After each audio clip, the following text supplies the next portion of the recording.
Hi, everyone. Thank you for tuning in to our session called the College Survival Guide. And we want to go ahead and get started, but we want you to know, even though it's called the College Survival Guide, we do not by any means necessary want you to survive in college. We want you to have a great time. We want you to thrive and we want you to have a great experience because that's what college is all about.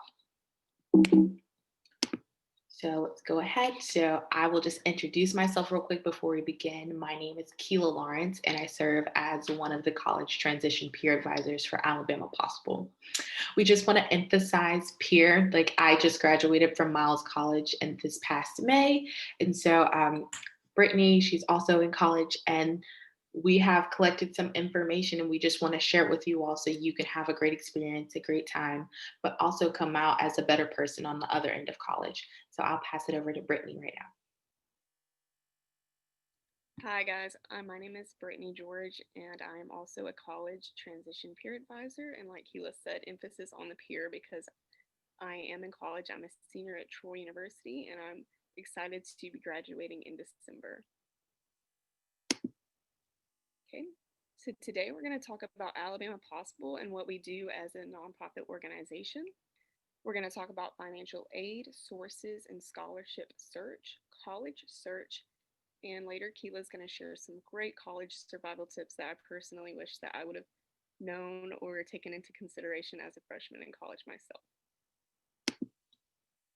Okay, so Alabama Possible, we are a statewide nonprofit organization that breaks down barriers to prosperity, and we do this in three ways through advocacy, education, and collaboration. So I'm going to talk about types of financial aid. There are four main types of financial aid, and they all help you pay for college, and all four are great aids.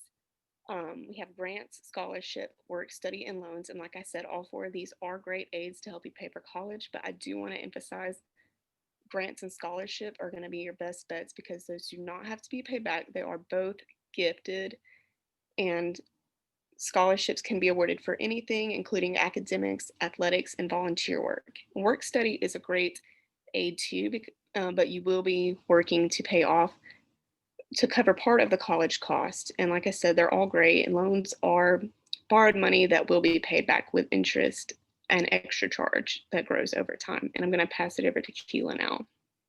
Thank you. So we are going to continue on our financial aid train, but specifically, we're going to talk about scholarships and finding scholarships. I know a lot of students are like, I need scholarships, but finding them is the hardest part. So, we encourage students to use scholarship databases. Of course, there are businesses, organizations in your area that will offer scholarships. So, we think you should look out for those as well. But these databases will help you find a lot of scholarships that you can apply for.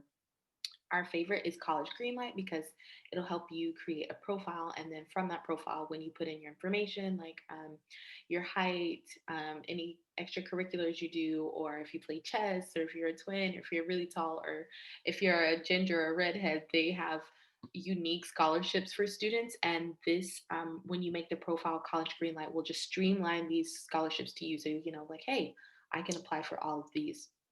We don't want to downplay Big Future, FastWeb, or Sally Mae because these are all wonderful. You will just have to do a bit of digging to find which scholarships that you can actually apply for because some of them, like I said, can get very specific. Next, so when you're choosing your college, we know college is expensive. Maybe, hopefully, we all know college is expensive. So we don't want you to waste your time, and we want you to invest in yourself. So these questions are some things to remember and things to consider when you're thinking about college. So, one is, does this school have my intended major? If you are going into school and you're undecided in your major, that is perfectly fine. But if you have an interest, if you have a passion, start looking for those schools that have those majors, look into those programs, say, hey, is this an accredited program? Is it a great program? Am I guaranteed a job after I complete this program? So on and so forth.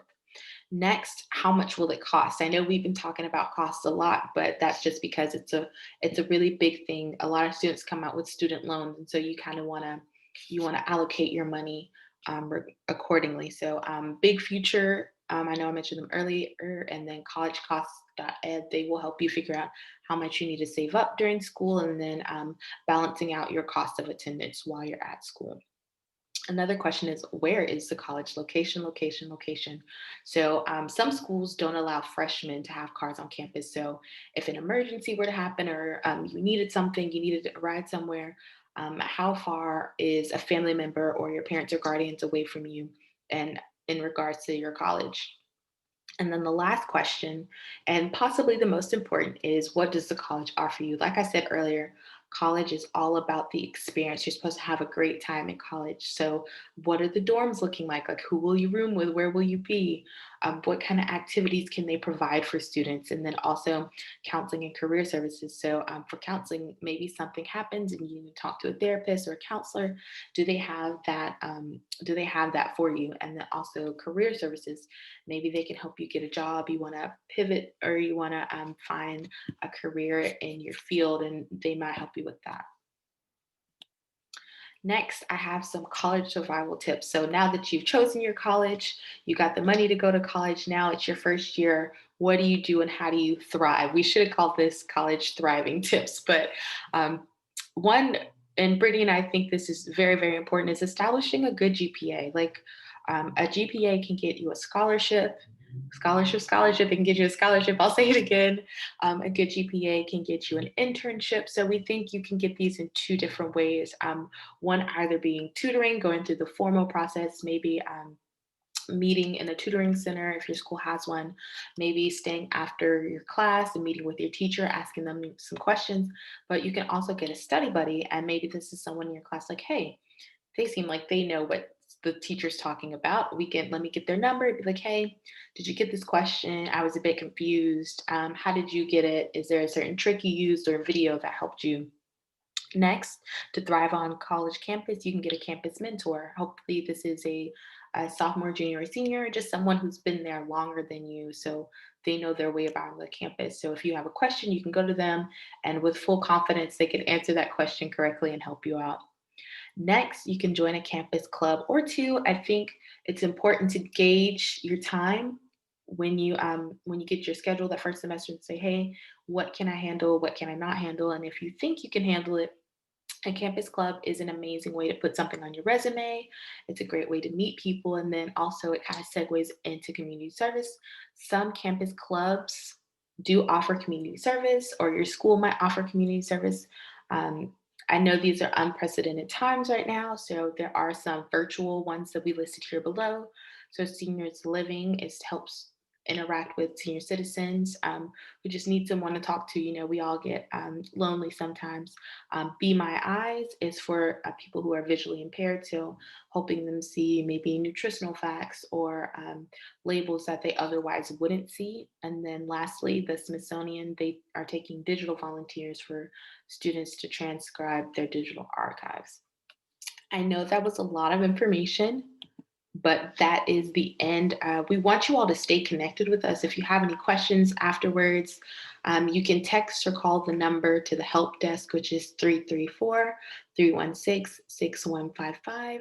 And then if you just have a question, you can shoot us an email at algoes2college@alabamapossible.org. We want to thank you again for your time, and you all have a great rest of your day.